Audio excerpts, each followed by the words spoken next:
What's going on, guys? My name is Ben. I'm here with Eric from the Contortionist. We're going to do a rig run through, go through his keys, and he's going to explain some stuff. So, Eric, tell me about your setup, man. What you working with? Well, I guess the easiest place to start would be with the Line 6 Helix. I'm kind of using it as my mixer. That basically it connects as my interface to Ableton Live on the laptop, which handles pianos, a lot of Mellotron sounds, a few synths, pads and stuff that I've used for all the records directly out of my sessions.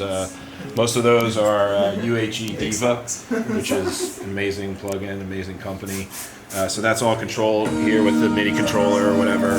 A lot of times during the songs, I'm having to do a lot of live mixing and like mix different sounds in and out as I go, and layering like usually two pianos, one that's wet with a lot of delays and stuff, and then different pads or whatever depending on the song.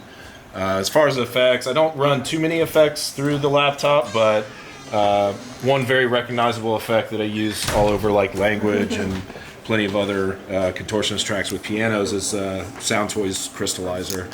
Just sounds great with electric. Yeah, just sounds great with electric pianos, just to sort of wash things out. So I have that going here with just sort of like an just adds that feedback kind of feel to it. So I'm usually throwing that on and off, but most of the effects and the time delays and everything are happening in the Helix. And what I found was particularly useful was the fact that I could set up the Helix as an interface for all the sounds coming through Ableton, and then also hook up the analog synths and the returns for it. Left, right, there's 4 returns, so those can become their own effects channels within the Helix, and then I can sort of compress and limit all of them together to a single left, right that goes out to the front of house. So you're running those through the back of the Helix, did you say? Yeah. Very Both cool. the DeepMind 12 and the Mofo X4. I guess this thing I've only recently started to use live. I used it a bunch on Clairvoyant in the last EP we did. It's a strange beast, but it has such a deep effects section, and it really does an incredible amount for, I guess, how inexpensive a piece of gear it is. I really love like the depth of tones and all the delays and everything can be set up inside the DeepMind, so I really don't have to dial in too many things with the Helix. I would say that this is definitely my favorite piece of gear, just as far as the raw tones and everything you can get out of this Mofo X4.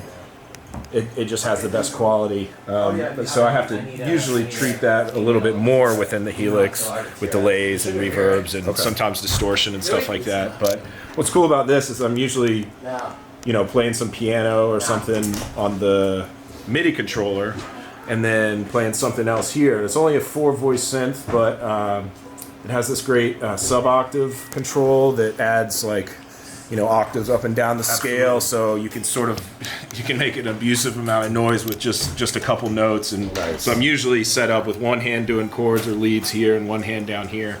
But I pretty much use this for as many leads and basses as I can, and then another pad layer when it's necessary, I guess. Cool. So I guess most of my setup is designed around trying to layer as many sounds as I can and have a live ongoing mix with what's happening between the different so you had the live wet dry mix, so then you're able to pull in and kind of combine on the fly. And so do you find yourself doing the same kind of thing every night, or is it something that you just kind of have fun with it? That's a good question. I have a lot of fun with it. Nice. and I like being able to do that.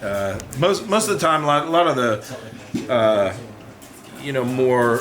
more recognizable parts, the leads and stuff like that, I'll stick to the same things and the specific tones I need to. But sometimes depending on stage space, on a crazy night, I've had to strike this board and then figure out what I'm going to do based on different sounds. And like I said, I just started incorporating this, so sometimes these sounds will start replacing different things that I used to do over here.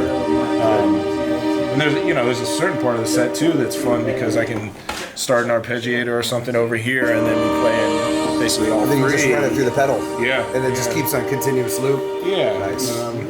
Very cool. Yeah, it's kind of you hit on something there. It is kind of an adventure every night. Yeah, I do have fun doing that. But see, that's a good thing too, because then your fans, you know, hey, you have it on the record. And it's the one way that you spent months and months, but then now every night you get to have it. I try to avoid following exactly what happens on the record. I think it's a lot more fun to expand on the tones and everything that you know probably happened on the fly, and probably, you know, the rabbit hole is deep with all the effects. The more you play these songs, I think it makes it fresher for myself and whoever's listening to. Right. I think it's a great fan experience too, because then now they know when they come see your band live, it's like, hey, it might be a little bit different, you know, here, there, and all that. It just adds a little bit more excitement. Sure. Perfect. Are there any companies you're working with, or you sponsoring you would like to shout out or anything? You know, I'm not working with anybody, but I've been using this get this man working with years, and you know, Dave Smith Instruments, Sequential Instruments is, you know, my favorite synth company. I'll be probably buying one of those big bad Prophet X bad boys eventually, if I in a perfect world. Nice. You know, So. And UHE, the plugin, Diva and Repro are both like all over all our records. I pretty much use those exclusively these days. I don't have much need for more than that, because I just love the way they sound. Very cool. I'm gonna throw you on the spot. If you had to do one synth plug-in wise for the rest of your life, what would you pick right now? One VST instrument, like plug-in? Yeah. Diva, UHE Diva. UHE Diva? Yeah. Nice. The Repro is a newer one, and it has some built-in effects and everything that I think are great, that I love.